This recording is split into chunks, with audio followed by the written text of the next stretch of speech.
Hello, everyone, and welcome to Raise Nation Radio, broadcasting live from AFP Icon here in beautiful Seattle, Washington. I'm your host, Steve Lausch from One Cause, and I'm thrilled to be here at AFP Icon, where fundraisers from around the world are coming together to elevate impact and spark some change. As a proud Icon sponsor, One Cause is excited to celebrate the innovation, the passion, and some incredible work happening across the nonprofit sector. So stay tuned. We've got powerful conversations, fresh insights, and the energy of the AFP International Conference coming your way.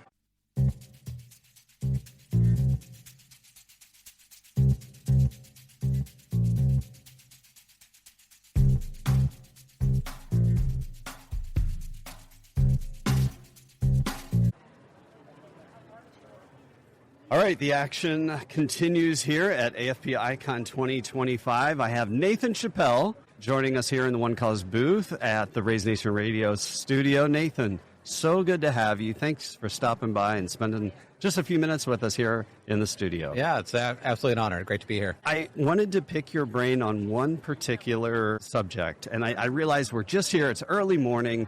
The conference has just started, so maybe there's not a lot to look back on yet. But you come with such rich background and understanding and insights on the topic of generosity, the topics of AI. And I wanted to ask you this particular question. What's one shift in donor engagement that has caught your attention in the last year, especially as it pertains to those topics of generosity and AI? Yeah, in the last 2 to 3 years where we've seen the advent of generative AI become extremely accessible and affordable, we've seen some really creative approaches to using generative AI to personalize the donor experience. At the same time, we've also seen organizations use generative AI to just essentially, or on the worst case scenario, manipulate people to give, or on the other side, to make giving even more transactional. So I think increasingly we're going to see technology play, a more embedded role in all the things that we do, and we have to essentially condition ourselves to ask when and how that's appropriate. And so I see this as just the beginning of the shift, and that we're going to have to, as fundraisers, know when it's okay to say no. And I want to double click on that word transactional. I stopped in momentarily in the update from the Fundraising Effectiveness Project this morning, and the whole theme there while I was in the room was around transactional. It's just not where we need to go. It's not where we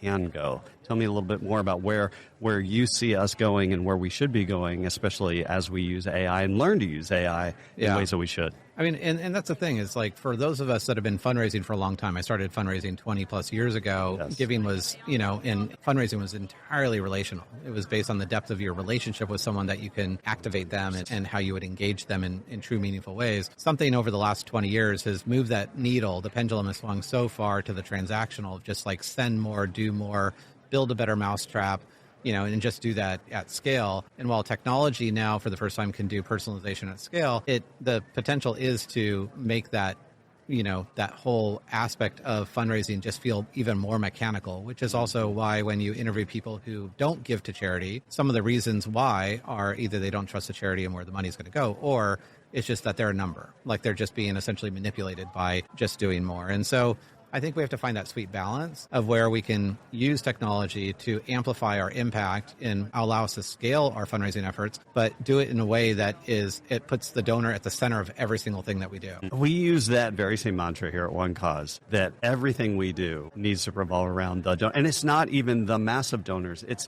taking one donor. Right. Those are real people with real passions, and hopefully we can connect with that passion and further our missions with it. Woodrow Rosenbaum and I have become friends, deep friends over the last couple of years. And when we talk about the generosity crisis and the decline of charitable participation, his argument is that we don't have a generosity crisis, we have an engagement crisis. And the thing about engagement is it doesn't have to cost money. It just has to be authentic and true and meaningful. And you can find ways to do that at scale. That's fantastic with technology. But the thing is, like, we know as donors to organizations what it means to be heard and felt and seen. We have to do more of those things and kind of get off the hamster wheel, really rethink some of our biases around, just because it's worked in the past doesn't mean it's going to work in the future. And so I think there's just a lot of opportunity. And as the world becomes more transactional just in general, the pace of innovation is faster than ever, and everyone's just like overwhelmed, the competition for connection. I think with that competition for connection, people want to come back to center. They want to know what's true north. They want to feel grounded and connected in a deep visceral way. And I think that's where nonprofits have this the secret sauce, is that not pretending they're part of the community, but they are a part of the community. Right. They are the community. And I think people are seeking that in general. And I believe that there's going to be a revival of nonprofits being those that are centered in that essence of community engagement, that this will be the day that will be a grounding force for people that are looking for that. I love that. I love that. You know what? Let's bring in one other topic here real quick before we let you go, Nathan. You wrote a book. Yes. Well, you wrote a couple books, but your most recent book, tell us about it. Yeah, new book actually comes out in a week. Yes. We have advanced copies here. We have hundreds of advanced copies here, which is great because they showed up at the warehouse early and they were able to ship them directly here from the warehouse at Wiley. Called Nonprofit AI. Essentially, it is, by all definition, it's a guide. It's a comprehensive guide to leveraging AI for social good. And it's not just for fundraising, it's for operations and program development, program evaluation. And so for the individual who it thinks that AI is either bad and they shouldn't use it, it's going to get them to that first level. And it's like recognizing that you can have AI and use it in ways that are responsible and beneficial. And for those that are deep in AI, it's going to level up their depth of knowledge on how to go outside the box. And we have tons of case studies, and it's just a lot of fun putting the book together, but it's intended to essentially serve as a reference for people to understand what AI is, what the different factions of AI are, a little bit of the history behind it, why the need for innovations more important than ever in the nonprofit sector, and then providing a framework for how to do it in a really responsible and beneficial way. I look forward to reading it. One of the things you just said that caught my attention was the case studies. And we've done our research. We put out 2 different research reports each year, and one of them is from the donor side, and one of them is from the nonprofit side. And we roughly have about 1,000 nonprofits that speak into that data set. And we ask questions about AI, as do many reports. We're finding that the uptake of the willingness to learn, work with, be productive with, get positive results from AI in the course of the last 12 months has shifted dramatically. Right, yeah. And so your book and the content in that is going to be well-timed. I look forward to reading it myself. Awesome. Well, thank you so much. Yeah. Nathan, thank you so much for stopping by. Absolute pleasure.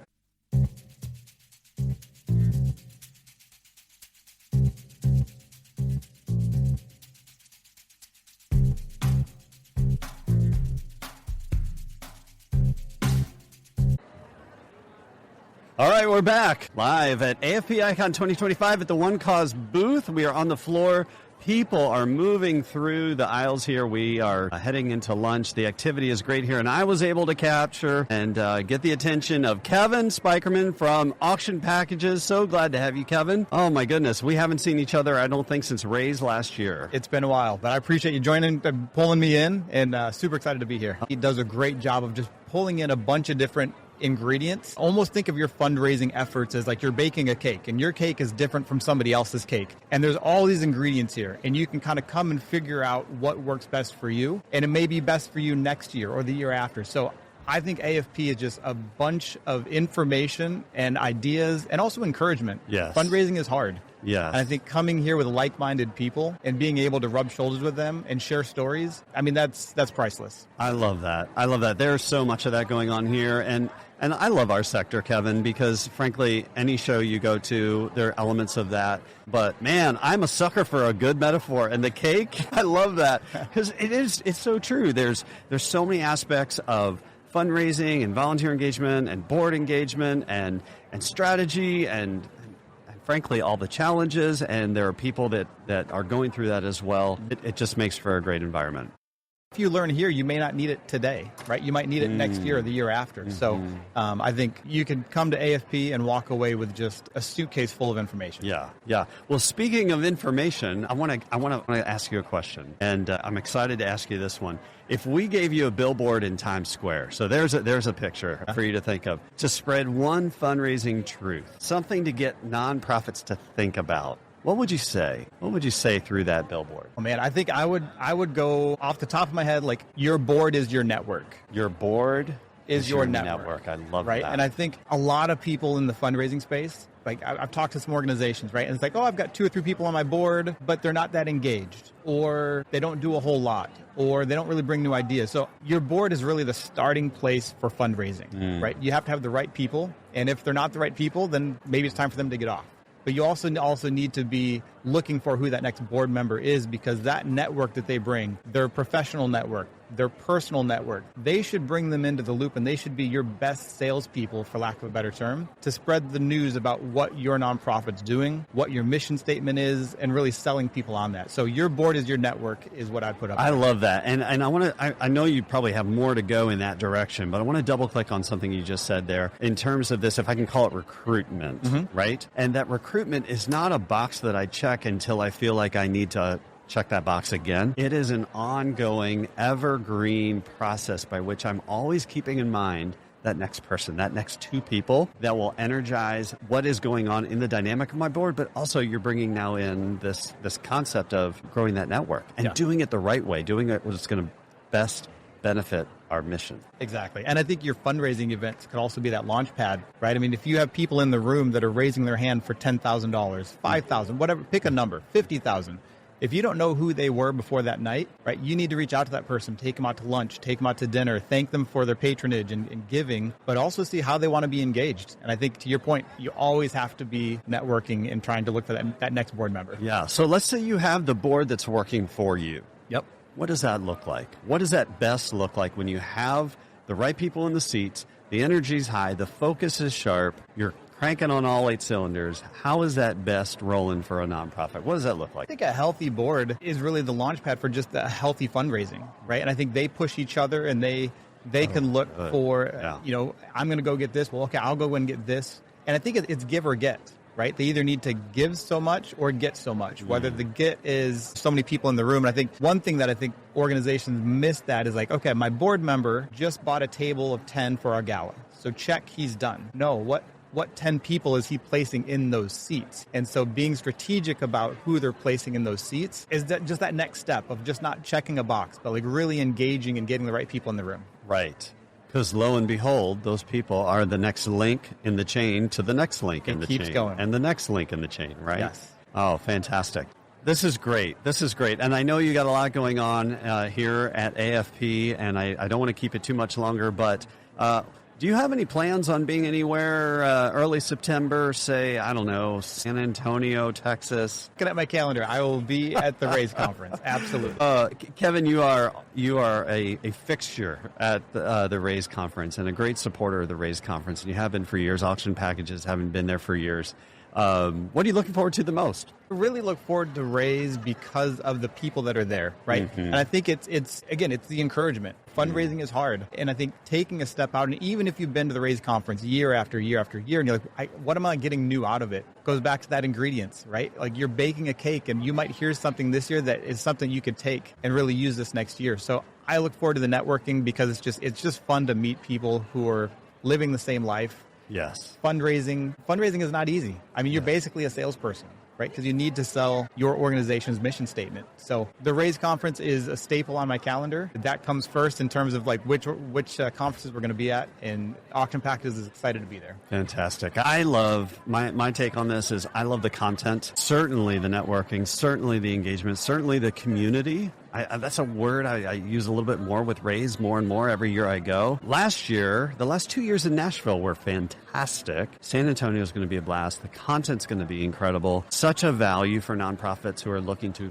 find that 1 or 2 conferences that they should be attending each year. Well, where else can you go, right? I mean, even last year at the Raise conference, right? And to sit down with an auctioneer that you would probably have to schedule time in his calendar and like, is this a good fit or not? Like you have an access to some of the industry leaders, like right at your fingertips. Yes. And you can go back to back to back sessions with people that would take you months to get on their calendar and to network with them. So the accessibility that Raise brings is fantastic. That's such a great way to say it. Man, let's just call it right there. Let's end it right there. Kevin, thank you so much for joining us. Looking forward to see you at Raise, sponsor, in fact, of Raise 2025 auction packages. So our thanks to you and them, and we look forward to seeing you in San Antonio in a few months. Thanks, Steve.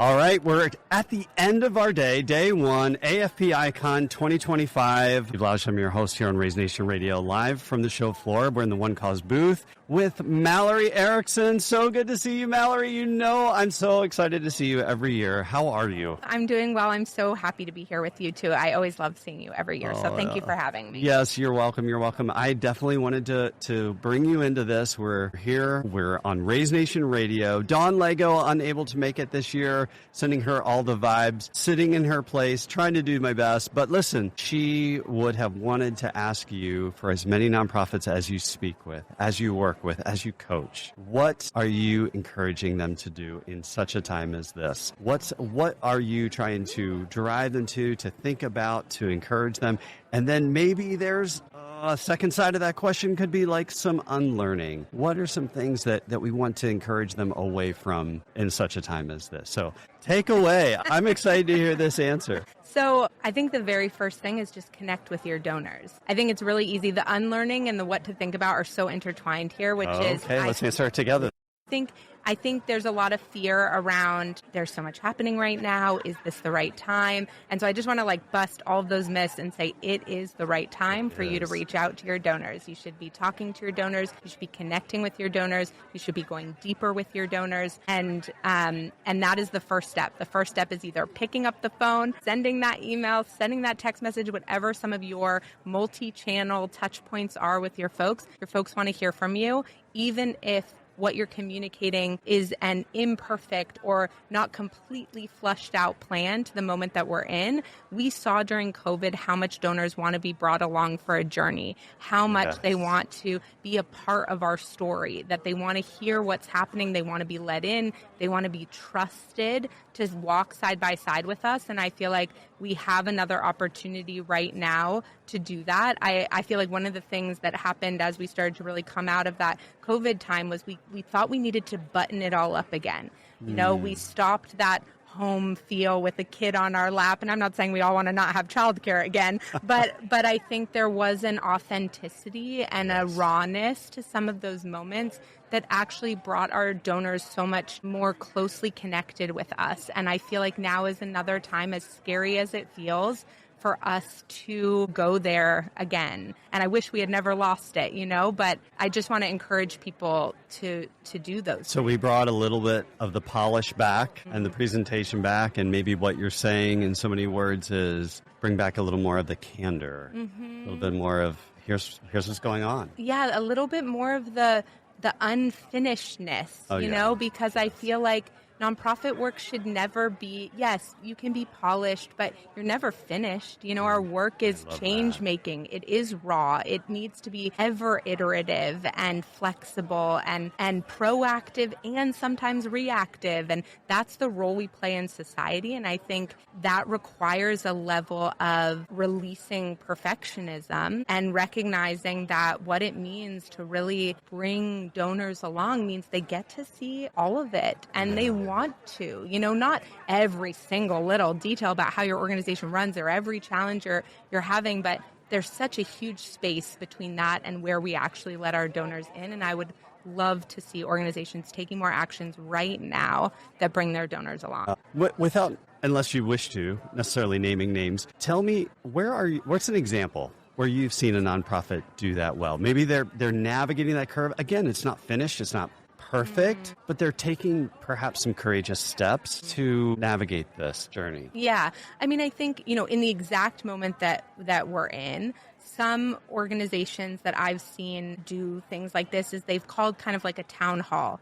They've said, hey, we don't have every answer right now to how we're going to respond to X or Y, but we want to be open with you about how we're thinking about it. We want to be open with you about the steps that we are taking. We want to hear from you if you have any thoughts or ideas about how we might respond particularly to this thing. And we just want to create an open forum. And yes, is there some risk involved in an open forum? There totally is. I think there's so much more opportunity, in my opinion. And, that depends on the size of your organization and who you're inviting. I totally get it. But I think, the organizations that I have that are doing things like that, they're watching their donors respond. They're watching their donors show up. They're watching their donors offer to help and be a part of it in really incredible ways. And maybe you aren't going to host a town hall, but you're going to share some of that story in email. You're going to say, here's what we're thinking about. We want to acknowledge this moment. You might be worried about X, Y, and Z. Here are some things we're doing immediately in response.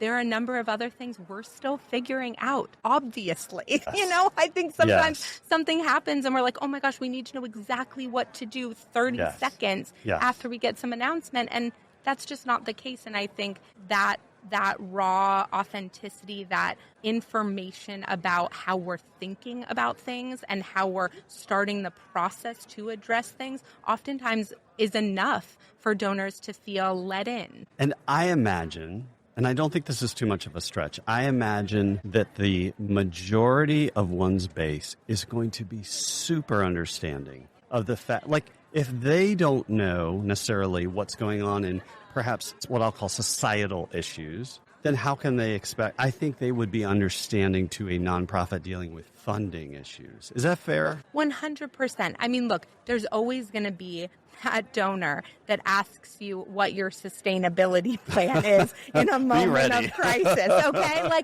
but yeah, I don't think that's the norm. And I think the other thing to remember is that, in moments of crisis, most people are also looking for how they can help. And, 100%. One of the things I research a lot is fear. And there are two things that help us decrease our fear. One is feelings of control, and the other is knowledge. And so if you're thinking that your donors might be really fearful right now, you have an incredible opportunity as a nonprofit to both provide them with some level of knowledge, even if it's just knowledge about how you're thinking about the situation.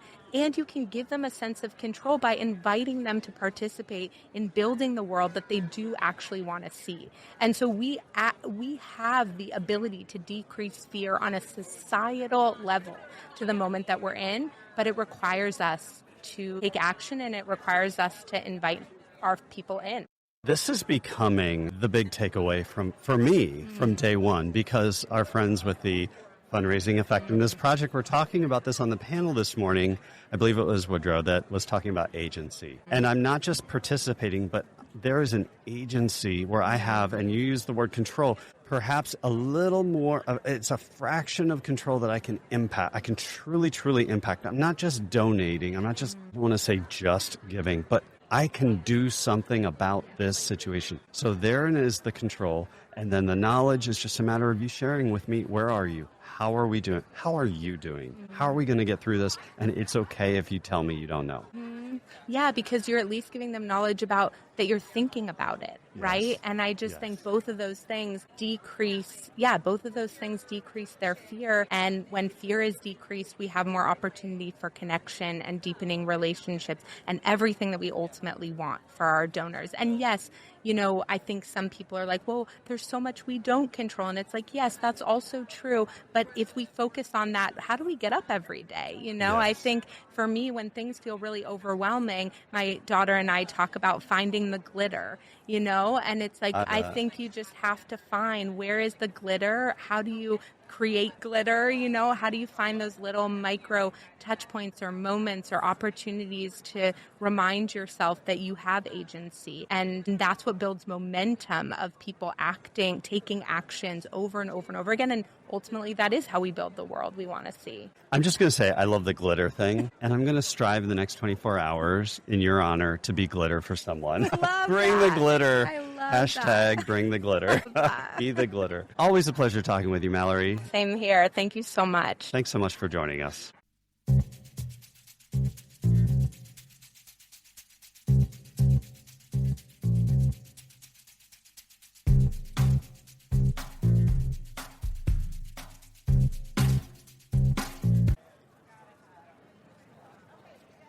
Awesome, and we are back here at the One Cause booth live at AFP Icon 2025. I cannot believe it's already 2025, but we are here, and the first interview that I get, this guy is everywhere.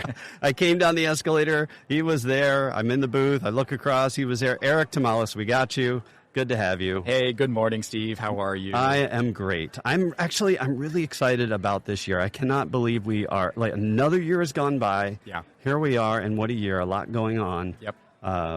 but it's the beginning of the conference, and you're here with the team. I'm here with the team from Avid, and I refer to I've lost count, to be honest with you. This is probably my 15th AFP conference. Goodness. A long-time fundraiser. This is, to me, is like nonprofit nerd summer camp. So it's like a good reunion, seeing you on the escalator, seeing everybody come back, and like seeing the growth of what we've gone through last year to this year, seeing new partners and vendors that are in our space, getting to meet new nonprofit leaders coming in. And I haven't attended a session yet because we just started. I've all seen so many new faces and gotten to connect with so many new people, and I'm so excited. It is. I share that excitement with you. Let's dive in. I'm excited to ask you this particular question because you live in tech. Yep. You eat and sleep and breathe tech. And Avid is, my goodness, there's a great perspective that we're gonna draw into this question. But if I were to ask you, Eric, what's one piece of advice you'd give to a nonprofit looking to make the most of their technology stack?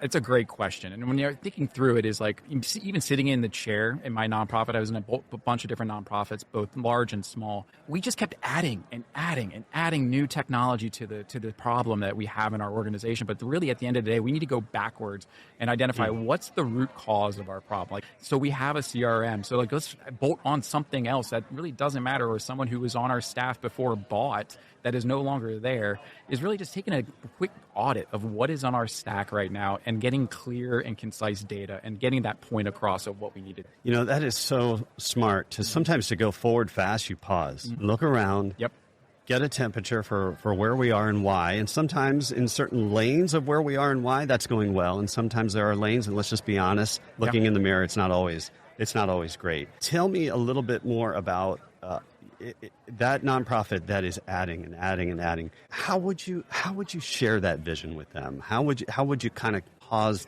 them to pause? I think about this with my wife. My wife has a small business, and I think for nonprofits, we still work in that nonprofit space, right? Like in that mindset of like we have to do things cheap and slow and all the things. Yes. But we are a for-profit business underneath the guise of a tax code for a nonprofit business. And so the unique thing is like she just did this the other day. She said her entire team is quote unquote on vacation and didn't talk to a single client or customer for her business, but they got their house in order. They went in and got a new QuickBook accounting program, and a couple other different things. But they just reset the entire company. It's a company mindset versus just one-off. And if you do this one-off, you're not going to do it correctly. Right. And then the other side is what they did, and I recommend this across the board in our nonprofit space, is lean into consultants. There is a lot of great consultants that can do the advisory of like what is a good ecosystem, because I'll make the flippant joke is how many nonprofit tech businesses are in our space right now that start with donor. They're all confusing. And like us as a nonprofit leader, we don't know what everybody does, but we have to take that time to audit and see what the new tech is. Like Avid. Avid's so brand new, and it's there to help grow nonprofits and get that clarity through the chaos. But like people don't know who we are yet. Yeah.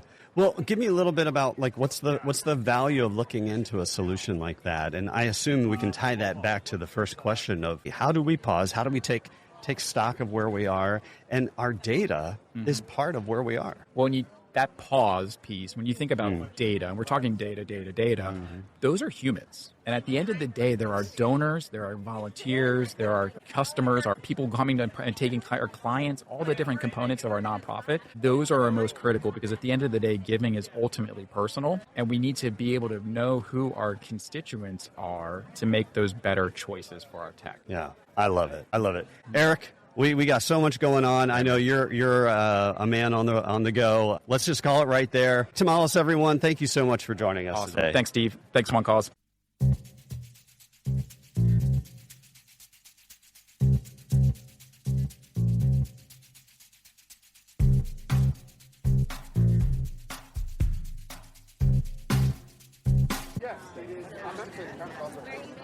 Well, that's a wrap for today. Thanks for joining us here at the Raise Nation Radio studio in the One Cause booth at AFP Icon 2025. I'm Steve Lausch from One Cause, and it's been an honor to host Raise Nation Radio, bringing you the voices, the ideas, and the inspiration that are truly elevating impact across the nonprofit world. Huge thanks to AFP and all of the incredible change makers who joined us this week. Until next time, keep raising your voice, your mission, and your impact.